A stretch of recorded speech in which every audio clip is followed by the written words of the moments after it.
Vocês vão ter tempo de televisão? Pra gasolina, então, De que o senhor manhã tá rolando abastecer o carro. De manhã para pagar o hotel, para pagar o almoço pro nosso cameraman. De maneira bem clara, as pessoas doam pro partido. Hoje a gente tem um sistema de filiação, então a pessoa pode se filiar. Quer se filiar, não tem dinheiro para pagar? Não paga. Agora, quer se filiar e me doar R$ 30 por mês, R$ 50 por mês? Soma e ajuda. E muitas pessoas estão fazendo isso. Não é que é um valor vultuoso, mas dá para você abastecer uma gasolina, pegar um hotelzinho e você ir conduzindo. E eu tô conseguindo fazer pré-campanha com isso. E eu vou dar um exemplo. A gente vai organizar em Curitiba um evento pago, né? Os eventos nossos aqui, por exemplo, Maringá, Londrina, Cascavel, serão eventos gratuitos, mas em Curitiba será pago. Pô, vai levantar vendendo um ingressozinho aqui ali, talvez R$ 10.000, é uma gasolina a mais aqui. É isso, é uma campanha modesta, mas a gente sabe que a gente consegue fazer, porque a nossa força tá aqui, nas coisas que a gente vai falar e no impacto das nossas ideias. O lance de eu chegar, eu vou botar um cantor sertanejo, não serve pra nada. Isso aí, acho que os caras gastam na campanha acreditando que essas coisas funcionam e não funcionam. Mas Sim, é uma campanha antiga, né? Teu partido tem quantos filiados hoje? Bateu 14 mil hoje. Hoje, 14 mil. Na verdade, ontem, mas. Viu? Vocês vão ter tempo de televisão? Formalmente, não. Não haverá. E isso faz falta? Depende do modelo de política que você faz. Se você for um candidato de política tradicional, faz falta. Porque é uma política de cooptação, de volume, aí você precisa ficar tocando aquelas músicas na TV, na rádio. O homem é bom, o homem cuida de gente, eu gosto de povo. Que é aquele papo furado. Eu não sou nessa linha. E por não ir nessa linha, eu acho que as redes sociais podem suprir um caminho. E, naturalmente, a imprensa tradicional e o rádio suprem outro. Eu acredito muito no rádio. Eu sou entusiasta, já porque eu sou um cara que faz live. Eu não tenho rádio, mas eu faço live, que é quase como se fosse minha rádio digital. E isso gera um tipo de contato completamente diferente. Então, eu tô rodando em rádios no Brasil. Eu falo, olha, eu paro tudo na agenda pra ir numa rádio. E rádio a gente consegue conversar diretamente com as pessoas que moram naquele lugar. Então, isso consegue compensar, sim. Ô, Renan, você não é daqueles políticos tradicionais que eu sou bom, ajudo o povo e assim por diante.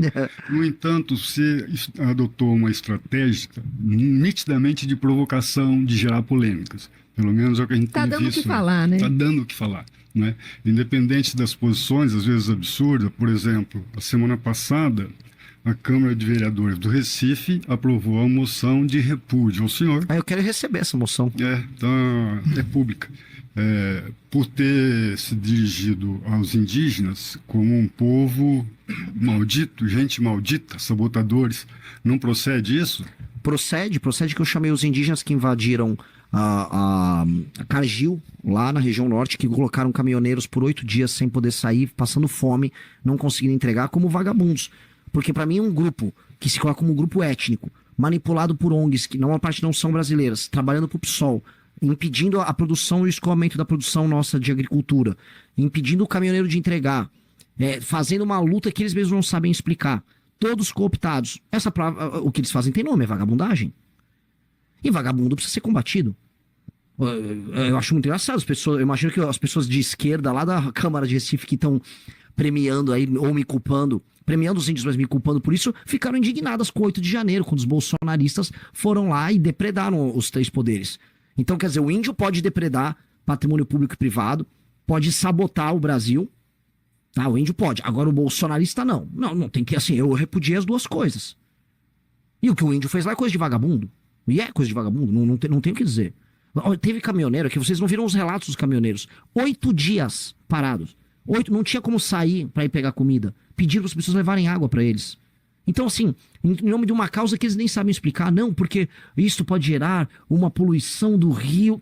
Ninguém ali deles liga pra poluição do rio, é só um índio instrumentalizado para tocar uma causa. E aí o nome é vagabundo. Mas não é polêmica pela polêmica. Eu posso usar esse gancho desse índio para falar sobre a questão dos modais que a gente tem no Brasil, do sistema de transporte, da falta de investimento em infraestrutura que a gente tem. E que faz com que, quando há uma tentativa de unir hidrovia com ferrovia para escoar a produção e não depender tanto do sistema rodoviário que o Brasil tem, que também é precário, a gente se sabota e bota um índio para evitar que a gente use os nossos próprios rios para transporte. Isso é um problema essencial do Brasil, mas não consegue escoar a produção. Então o índio vagabundo, no caso, ele permite que a gente discuta problemas centrais do Brasil. E eu vou trazer soluções para esses problemas centrais. Me parece que você falou em Bolsonaro, pelo que andei dando uma pesquisada aqui, o Flávio Bolsonaro é um dos teus alvos, né, de críticas, é isso? Tem que ser, né? Até disse porque ele queria que ele morresse. Não, eu falei que ele tem que morrer politicamente. Assim como eu falei que ele tem que ser... existia politicamente na frase. Depois Mas, então, aí é complicado, porque outro dia eu falei que ele precisa ser destruído. Então, quer dizer que eu vou desmembrar o corpo dele? Não sei. Né? Então a corrupção... Olha só, a corrupção no Brasil, ela é uma... Né, vamos usar por lá palavrões, tem que ser cuidadoso com as palavras, mas a gente usa, as palavras podem ter mais do que um significado. Né? Então, quando eu estou falando da morte de um político, se eu não estou colocando isso num contexto de um assassinato, eu estou falando de uma morte política. E por que ele teria que morrer politicamente? Porque ele, além de corrupto, ele é um traidor e ele suga a esperança das pessoas do antipetismo, o universo antipetismo, ele traz para si, ele e o pai dele, e gastam apenas um culto à personalidade. Eu vou te dar um exemplo claro. Eu não gosto do Nicolas Ferreira. Tá? Não gosto. Dito isso, o Nicolas Ferreira convocou uma manifestação contra o STF, contra o escândalo do Banco Master. Eu também convoquei. Em outra data e tal. Supostamente a manifestação é sobre isso. O Flávio Bolsonaro sobe num palanque, começa a tocar umas músicas lá, que tem sonoplastia nas manifestações deles. Aí ele vai, começa a discursar sobre ele. E fala que, o meu pai deu muito Bolsa Família. Eu te dizer, isso que não era sobre o Banco Master. Não, ele transformou num comício. Então, se você reparar direitinho, o que os bolsonaristas fizeram? Pegaram as manifestações que nós organizamos contra o PT, que derrubaram a Dilma Rousseff, e transformaram aquilo num culto em que você fica cantando Viva Bolsonaro.